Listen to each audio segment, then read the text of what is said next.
Bienvenidos al sombrero amarillo. En esta ocasión vamos a colocarnos nuestro sombrero amarillo para analizar la tragedia del gran incendio de Chicago de 1871. Vamos a intentar extraer aquellos puntos positivos derivados de la catástrofe, con lo que podamos ver qué tipo de inventos, qué tipo de desarrollo para la humanidad o para la sociedad se consiguió extraer a raíz de esa catástrofe, qué tipo de cosas se aprendieron que nosotros sigamos usando hoy en día. Ya os digo que hay unas cuantas, por lo que seguramente os llevéis una sorpresa. En la noche del 8 de octubre de 1871 se inició en un granero localizado al sudeste de la ciudad de Chicago un incendio que cambiaría completamente la historia de la ciudad.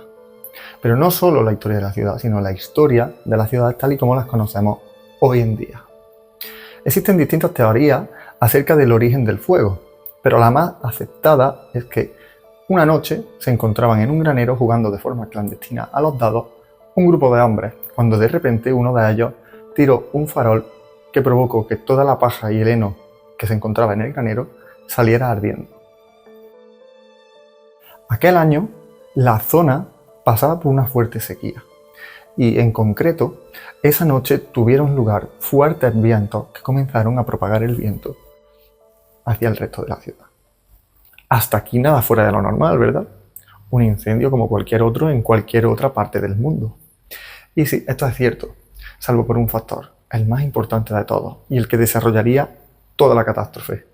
Y es que en ese momento del incendio, casi la totalidad de la ciudad de Chicago se encontraba construida en madera.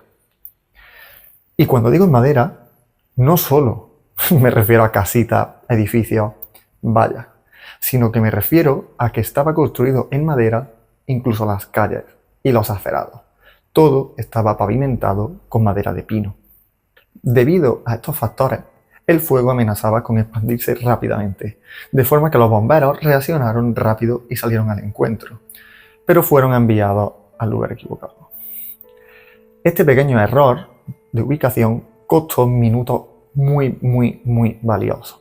Minutos que significan la diferencia entre un incendio controlable a pequeña escala y un monstruo de fuego que devoraría la ciudad entera, ya que, como imaginaréis, cuando llegaron a la zona afectada por el fuego, el incendio ya se había expandido por los edificios colindantes y amenazaba con expandirse por el resto de la ciudad.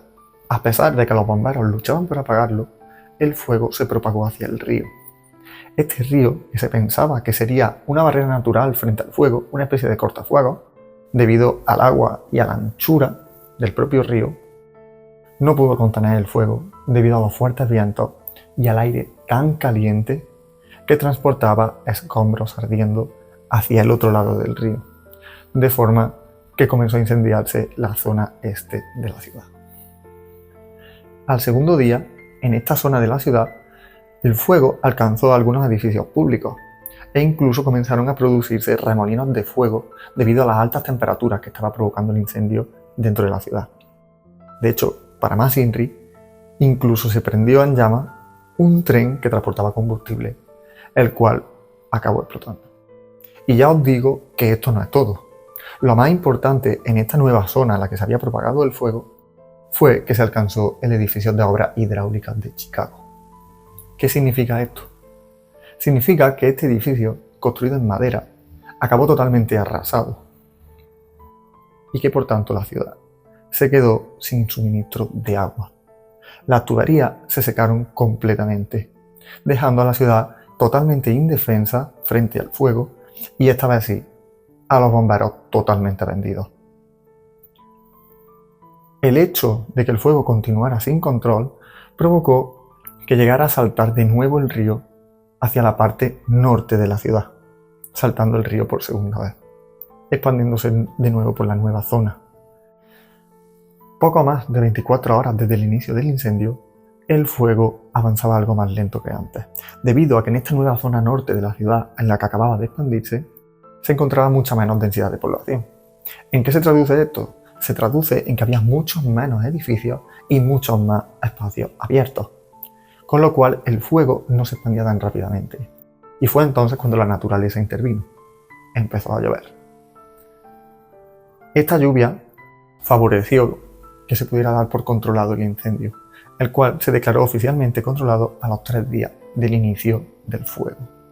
En total, las consecuencias del incendio pueden resumirse en un área de 800 hectáreas totalmente arrasadas, 17.500 edificios destruidos y aproximadamente 300 muertos. En total, se calcula que 1 de cada 3 habitantes se quedaron sin hogar. Prácticamente al terminar de extinguir el último fuego, comenzaron a llegar muchísimas donaciones, tanto de dinero como de alimentos, ropa y otro tipo de bienes, tanto por parte del resto de Estados Unidos como incluso de otros países, y se comenzó a reconstruir la ciudad.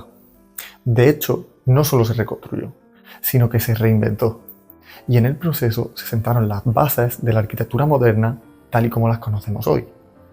Fue en este momento cuando se puso el foco en los distintos problemas que habían contribuido al desarrollo de la catástrofe, y surgieron muchas opciones alternativas para reconstruir la ciudad.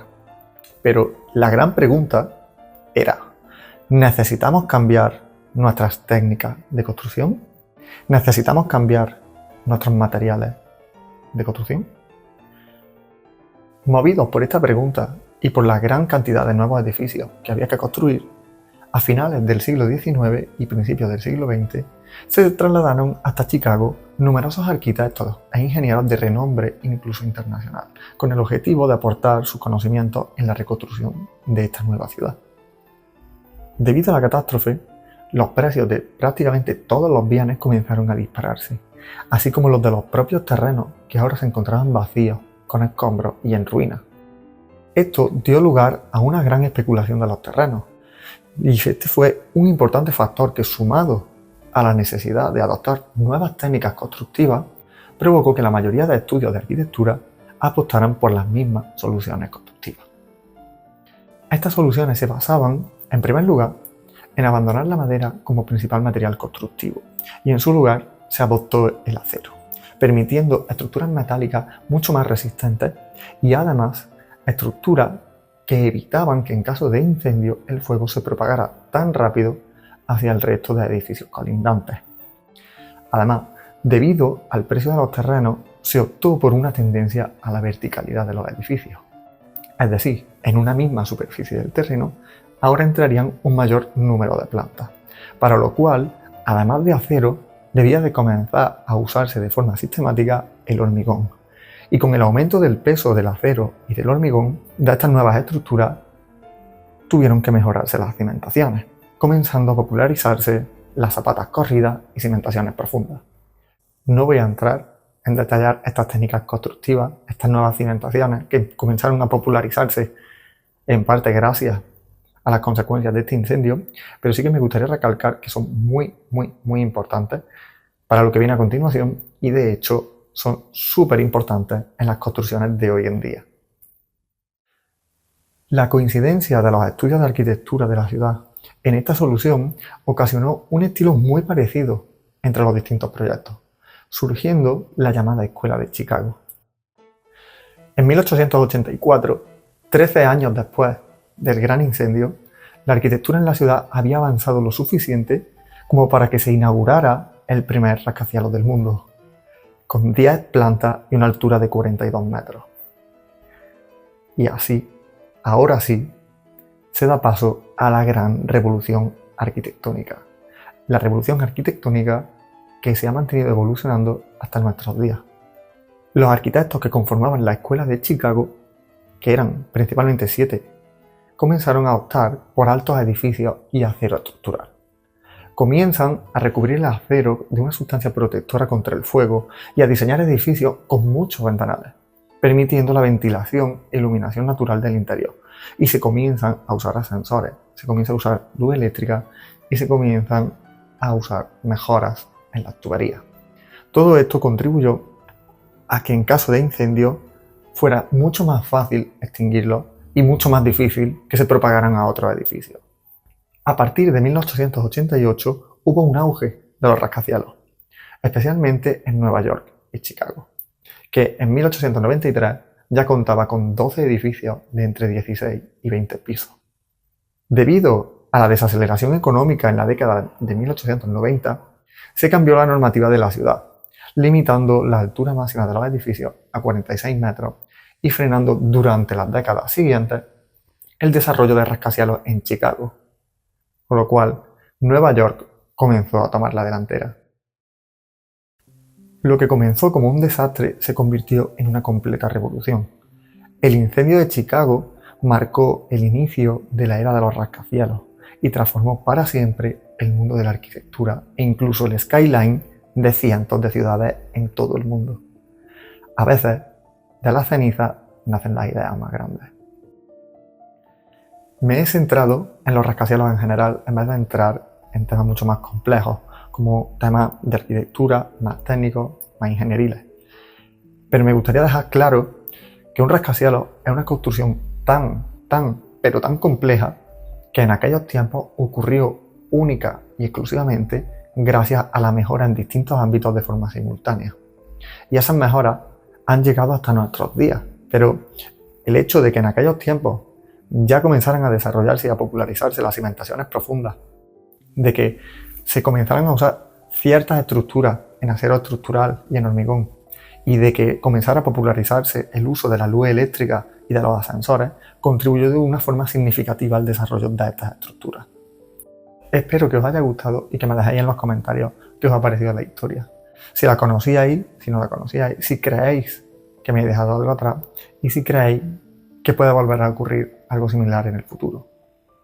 Nos vemos en el próximo vídeo.